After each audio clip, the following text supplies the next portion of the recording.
vous n'allez pas être déçus. Paul est professeur de guitare en Dordogne. Il dort mal la nuit et trop pendant la journée. J'ai pas vu un film en entier depuis très longtemps. Donc ouais, c'est puis une fatigue chronique assez gênante, puis qui se ressent aussi sur la concentration et l'attention en fait. Dans la chambre en face, Jean-Pierre dort peu, ronfle beaucoup et son épouse s'inquiète car il s'arrête parfois de respirer. J'étais chauffeur poids lourd et j'ai fait beaucoup d'heures de nuit. Et donc ça m'a peut-être cassé un peu le sommeil, quoi.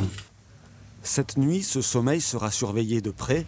Les patients sont équipés de capteurs qui vont mesurer les mouvements, la respiration, l'activité du cerveau et du cœur. Faut pas que ça bouge, sinon l'examen, c'est un peu plus compliqué pour le docteur de voir du coup. C'est un médecin du sommeil qui organise la prise en charge. C'est parti pour une nuit particulière. Allez, bonne nuit. Ok, merci. Bonne nuit à vous aussi.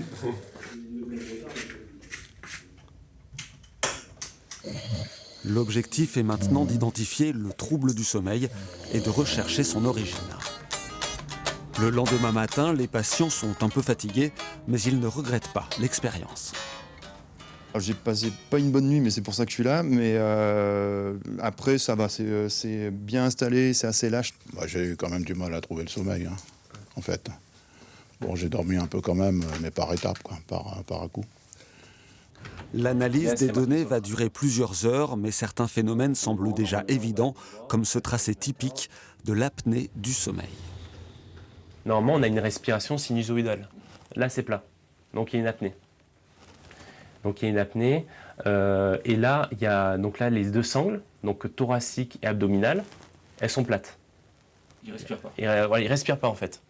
Il coupe sa respiration et les sangles, au niveau de l'abdomen et du thorax, c'est plat. Ah ben là, c'est une nuit qui est très agitée, hein, qui est fragmentée, agitée. C'est interprétable, mais on voit qu'il a un sommeil fragmenté. Alors, allez-y, installez-vous. Merci. Tous les patients ne vont pas dormir ici. Certaines mesures peuvent se faire à domicile et les sujets de consultation sont nombreux. Ce qui m'amène, ce sont des réveils nocturnes, toujours à peu près, même créneau horaire. Quelle est la probabilité que vous assoupissiez en lisant? Jamais. En étant assis dans un lieu public, une réunion, Jamais. un cinéma, jamais. L'enjeu est important, un mauvais sommeil peut avoir un impact réel sur la santé. Le médecin propose si besoin des dispositifs pour favoriser une bonne respiration la nuit. Surtout, il délivre des conseils. Se lever et se coucher à des heures régulières, pas manger gras le soir, éviter alcool et tabac moins de 3-4 heures avant d'aller au lit, éviter les grignotages, la perte de poids, éviter les écrans 2 heures avant d'aller au lit. Le sport, c'est plutôt en matinée, début d'après-midi, on évite fin d'après-midi. Il y a plein de trucs comme ça au niveau de l'hygiène du sommeil où il faut vraiment insister dessus, c'est vraiment la base, c'est le socle. Selon le médecin, les troubles du sommeil seraient de plus en plus fréquents et sous-diagnostiqués. Ils toucheraient 40% de la population française.